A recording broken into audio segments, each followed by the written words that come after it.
Bonjour tout le monde. Alors, dans cette vidéo, je vais vous présenter un cours sur les liaisons mécaniques. Les niveaux concernés par ce cours sont STE, première année bac, deuxième année bac, STM, première année bac, deuxième année bac, et deuxième année bac et sciences maths B. Alors, je vais projeter ou bien présenter le support de cours. Voilà. Alors, la première des choses, alors un système technique, ou bien pluritechnique, alors il est constitué de deux chaînes, de deux chaînes, une chaîne d'information et une chaîne d'énergie. Alors, nous, dans ce cours, on va s'intéresser à la chaîne d'énergie. Voilà. Alors, la chaîne d'énergie constitue aussi de quatre fonctions.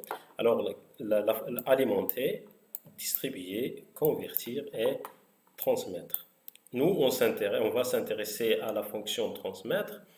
Alors, dans cette partie, on s'intéresse à l'étude des mécanismes ou bien des systèmes mécaniques qui permettent, par exemple, de transmettre la transmission ou bien la transformation de mouvements.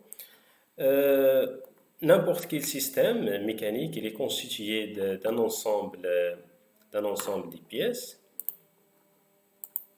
Voilà. Alors, le système qui est devant nous, il est constitué d'un ensemble de pièces.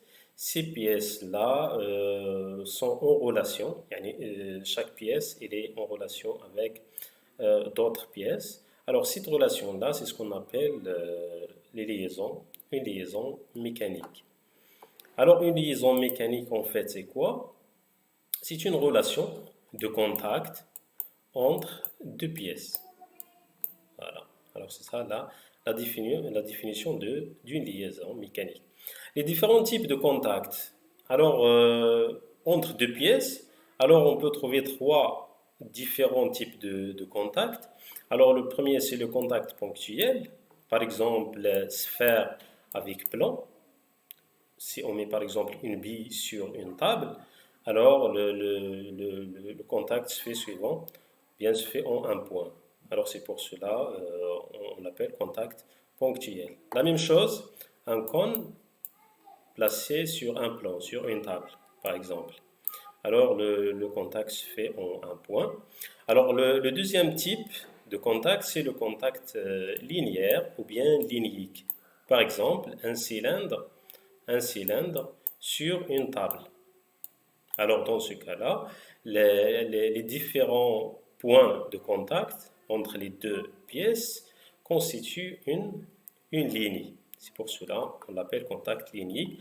La même chose, la sphère avec un cône, alors le contact se fait suivant un cercle.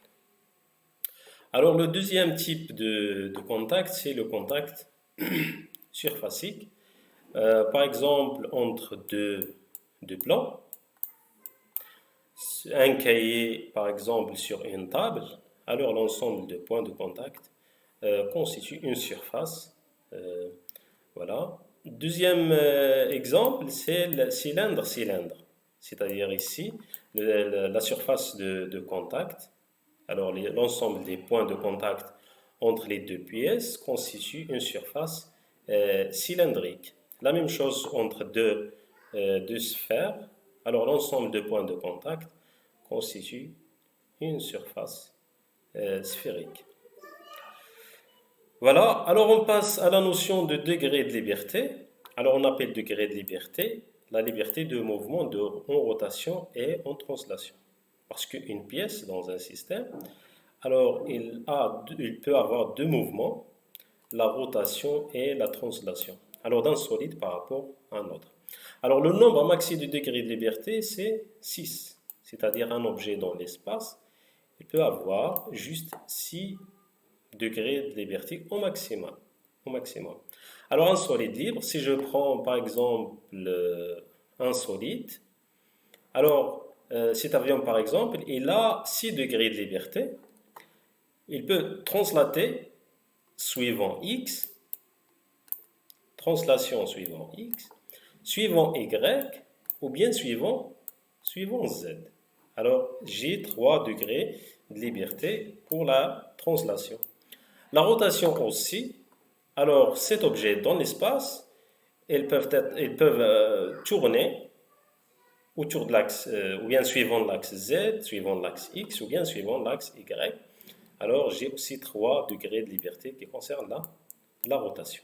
Donc, un objet dans l'espace, alors, il possède au maximum 6 degrés de liberté, 3 de translation suivant les 3 axes, et 3 de rotation suivant les 3 axes. Alors, pour les liaisons élémentaires, alors à chaque contact, autorisons un nom des déplacements entre deux pièces, notées 1 et 2, et associer une liaison élémentaire. Voilà. Alors, pour les liaisons qu'on trouve dans un mécanisme, entre les pièces d'un mécanisme, alors on trouve les liaisons d'encastrement ou bien une liaison complète.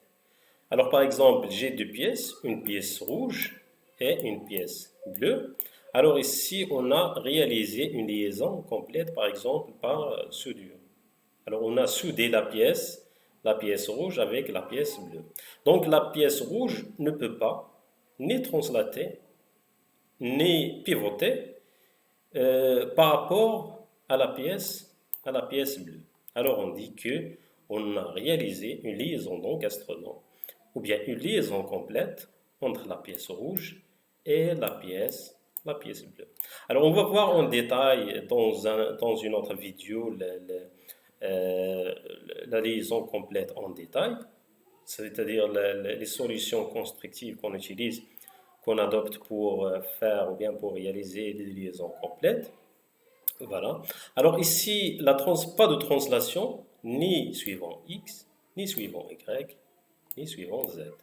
La même chose pour la rotation. C'est-à-dire, on a éliminé tous les degrés de liberté.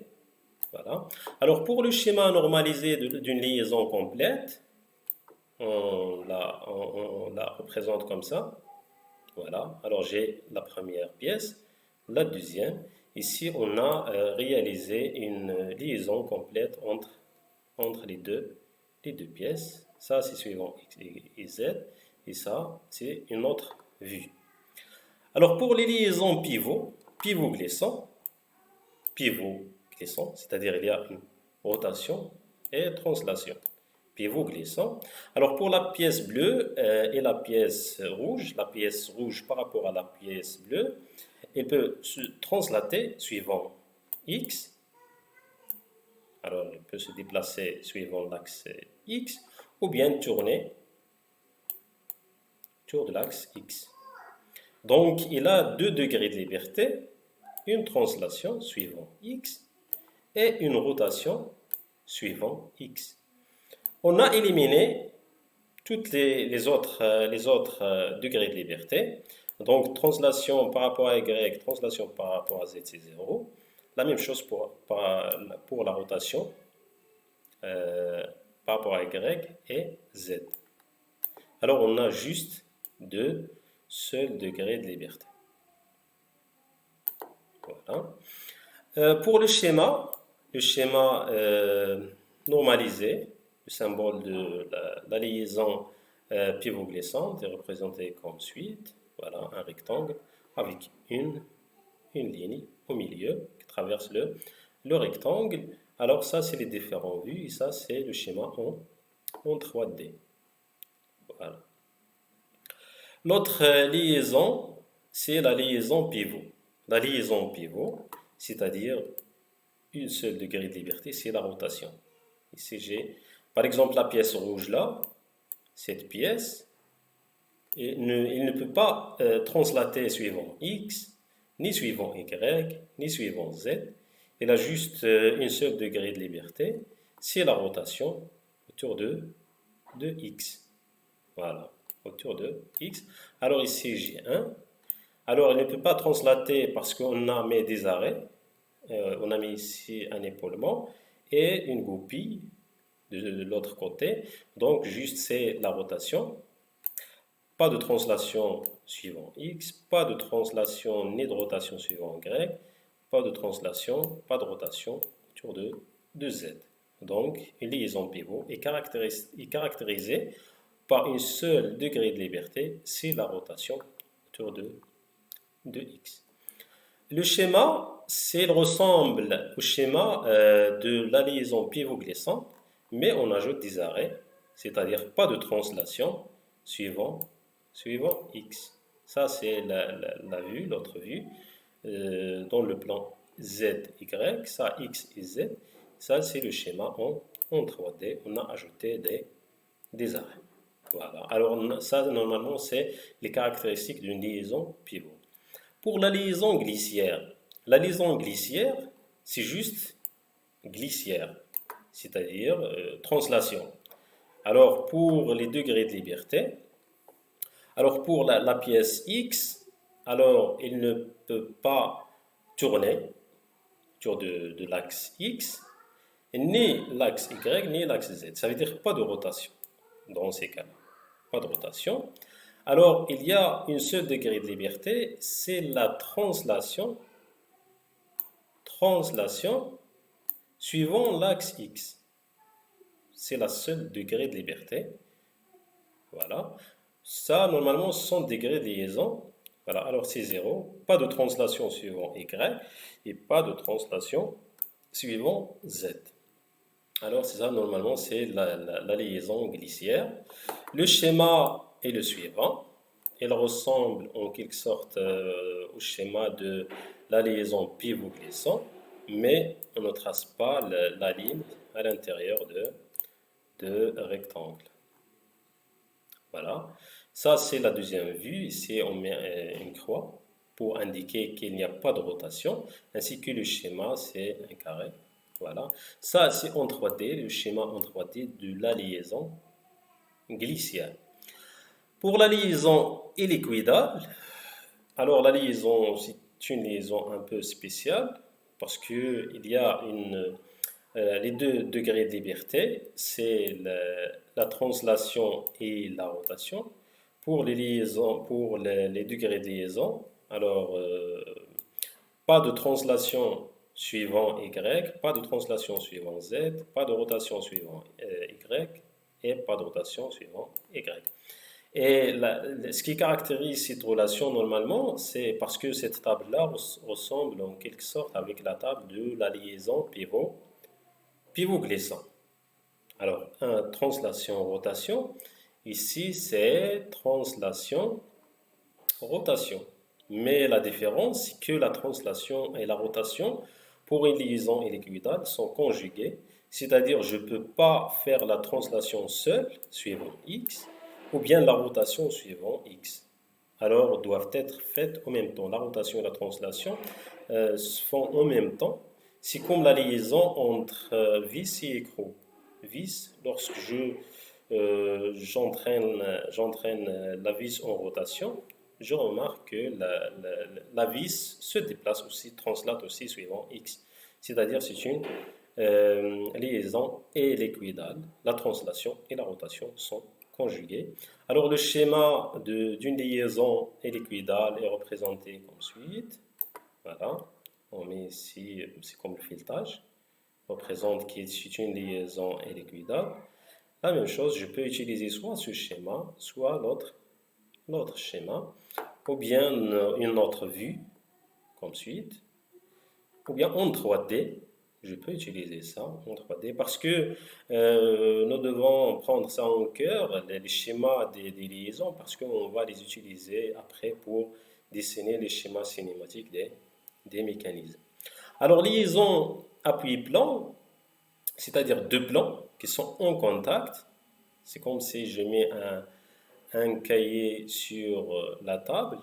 Alors, j'ai deux degrés de liberté de translation suivant X et suivant Y. C'est-à-dire, je peux déplacer ce cahier-là, ou bien cette pièce-là, suivant X, ça veut dire suivant cet axe, ou bien suivant Y. Je ne peux pas translater le cahier suivant l'axe Z, vers le bas par exemple.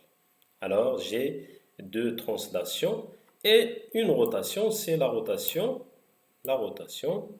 suivant Z. C'est-à-dire, je peux faire tourner la pièce rouge autour de l'axe Z. Alors ça, normalement, c'est une liaison appui plan. Le schéma, c'est très simple. Alors, j'ai ici deux plans. Voilà. Et le schéma en 3D, c'est deux plans. Je trace ça en 3D. Voilà. Alors, la liaison rotule au sphérique, c'est-à-dire la liaison qui existe entre deux sphères, en quelque sorte. Deux sphères. Alors, ici, j'ai 3 degrés de liberté, 3 rotations autour de X, Y et Z, et pas de translation. Voilà. Alors, le schéma est le suivant. J'ai deux sphères, première sphère, et là, la deuxième. Alors, cette sphère interne, alors elle peut tourner suivant toutes les trois axes. L'autre schéma, je peux représenter en 3D sous cette forme. Voilà. Liaison ponctuelle, sphère plan, ou bien sphère plan. Alors, dans ce cas-là, j'ai 3 degrés de liberté rotation. Rotation suivant X, Y et Z. Et translation suivant X, c'est-à-dire je peux translater cette sphère suivant X ou bien suivant Y. Voilà. Alors le schéma, le schéma normalisé ou bien le symbole de la liaison ponctuelle, je peux utiliser soit ça, soit l'autre, ou bien en 3D, je peux tracer ce schéma-là. Liaison linéaire rectiligne, la même chose ici. Alors j'ai entre la pièce rouge et la pièce bleue, je peux translater la pièce rouge par rapport à la pièce bleue suivant X. Ici j'ai 1. Suivant Y, ici j'ai 1. Je ne peux pas translater la pièce rouge suivant Z parce que j'ai ici une pièce. Voilà. Par exemple, je ne peux pas déplacer la pièce rouge vers le bas. Alors, c'est 0. Rotation suivant X. Voilà. Je peux faire tourner la pièce rouge suivant X, autour de X. Et je peux tourner la pièce, pivoter la pièce rouge suivant Z, suivant cet axe. Alors ça, normalement, c'est une liaison linéaire rectiligne. Et ça, c'est le schéma normalisé des pièces dans le plan et en 3D. La liaison linéaire annulaire, c'est normalement une liaison sphère-cylindre, une sphère dans un cylindre. Alors, j'ai les 3 rotations, X, Y et Z, plus une rotation, c'est-à-dire la sphère peut se déplacer à l'intérieur du cylindre. C'est pour cela qu'on a mis suivant X, il y a une rotation. Le schéma cinématique, le schéma est le suivant, normalisé. Et en 3D, on utilise ce schéma pour dessiner la liaison linéaire, c'est-à-dire je peux se déplacer suivant une ligne annulaire. Voilà. Alors, c'est tout ce qu'il y a pour ce cours de liaison. Alors, on a vu les différents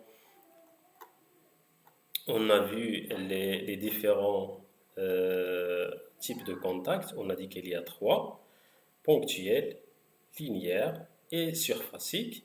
Puis, on a parlé des degrés de liberté, la notion de degré de liberté pour une pièce, par exemple, de un système.